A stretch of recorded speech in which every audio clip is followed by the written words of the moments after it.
evening bushcrafters, survivalists and preppers. I just want to share with you something I knocked up quick and very, very cheap. A fire piston.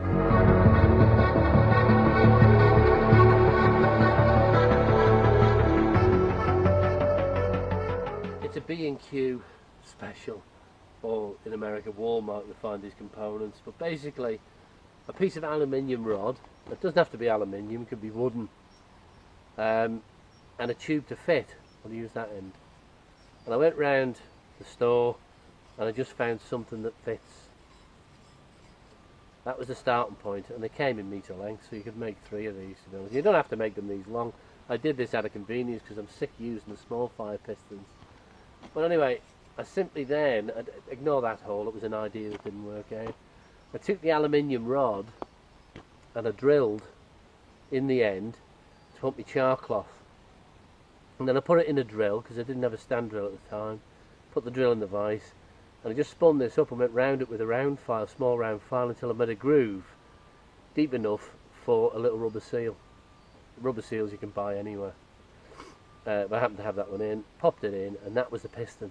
Simple as that. Piece of aluminium rod. The tube, which I said before, fits.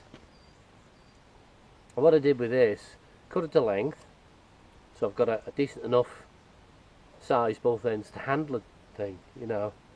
And then I drilled, it was actually a broom handle, that. It's only rough, because, you know, I do love new toys and Gränsfors axes and all sorts of stuff, but it isn't necessary, you know, to go and pay 50 quid, 40 quid, 30 quid for a fire piston when you can simply make your own with an hour's work.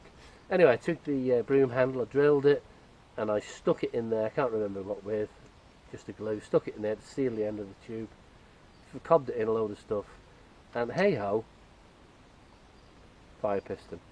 I have to wet this one. Just wet the seal, because it is a bit tight. But as I say, I drilled the end so we can stick the char cloth in. It just holds the char cloth somewhere. That's all that's about. Cost. In fact, if I could have got a smaller bar, it would have cost a couple of pounds. Put it in. I wet my sealer because that's just the way it's designed. And that wet doesn't get on. A bit of spit. And then what I do is I put this down and whack this down. Let's just go offset a bit. And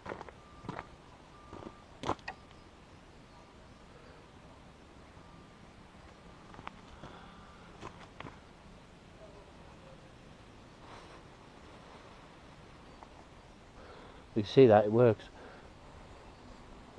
and then that'll smoulder away nicely for me. Then we coax it at the end, drop it into our tinder, which in this case is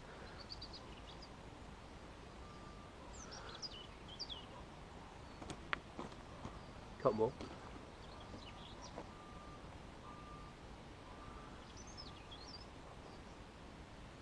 Anyway, the rest is history.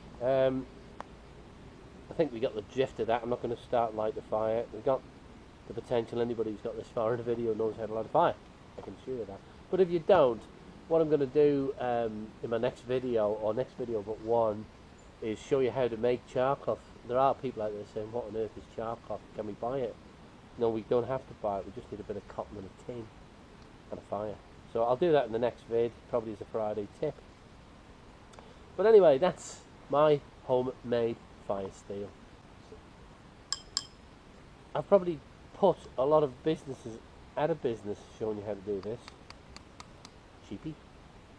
And it shows you how we can improvise, because quite frankly, I think I'd find it difficult to find these in the wild, some tube, but you could, and you can make it out of wood. I think it's said that the Chinese thought this one up, compression and ignition, and they made it out of wood. So you probably could make it out of wood, but it'd be a bit more difficult in the wild with a knife or an axe. But anyway, if you've got a few in your bug out bag, everybody can have a go. If you know how to make char cloth, which you should, then you've got a ready source of available fire on your pack, as long as you can find some dry tinder. Anyway, that's Pete at Survival and Bushcraft signing out, saying please don't forget to subscribe.